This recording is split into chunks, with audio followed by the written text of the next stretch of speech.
করতে চাই, আমি আপনাদের জন্য করতে চাই। আল্লাহ যদি আমাকে সেই তৌফিক দেয়, আমরা যদি সংসদে যেতে পারি, আমি চাই যে আমাদের সালতানগরকান্দা প্রত্যেকটি মানুষ, প্রত্যেকটি ঘরে উজ্জ্বল হয়ে থাকুক। আমাদের প্রত্যেকটি ভাইরা, আমাদের যারা মুরব্বীরা আছে, তারা যেন স্বস্তি নিয়ে রাতে ঘুমাতে পারে। এই এতটুকু কাজ আমি আপনাদের জন্য করে যেতে চাই।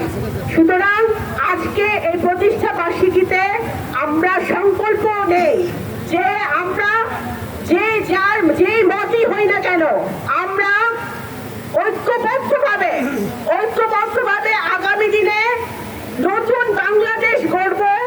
ফ্যাসিবাদ বিরোধী যে আন্দোলন, ফ্যাসিবাদ বিরোধী যে ঐক্য আমাদের রয়েছে, আমরা আজকের দিনে সংকল্প প্রতিজ্ঞা করতে চাই যে এই বাংলাদেশের মাটিতে আর কখনো গুম হবে না, আর কখনো খুন হবে না, আর কখনো কেউ মিথ্যা মামলায় জেলে যেতে হবে না, আর কখনো নারী ধর্ষিত হবে না। আর এই মাটিতে, বাংলাদেশের মাটিতে আমরা দেখতে চাই একটি নতুন রাজনীতি, একটি নতুন বাংলাদেশ, একটি নতুন দিগন্ত। এই নতুন দিগন্তের সূচনা করতে হলে আমাদের সবার একসাথে কাজ করতে হবে।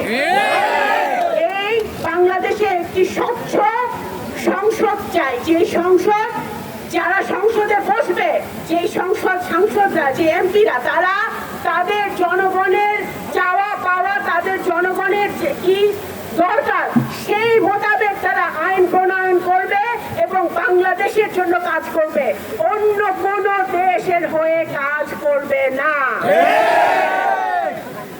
ষড়যন্ত্র চলছে ভাইরা, ষড়যন্ত্র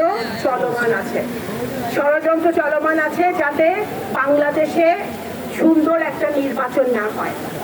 ষড়যন্ত্র চলমান আছে বাংলাদেশকে অস্থিতিশীল করার জন্য। যদি বাংলাদেশকে অস্থিতিশীল করা যায়, তাহলে বাংলাদেশে যারা গণতন্ত্র চায় না,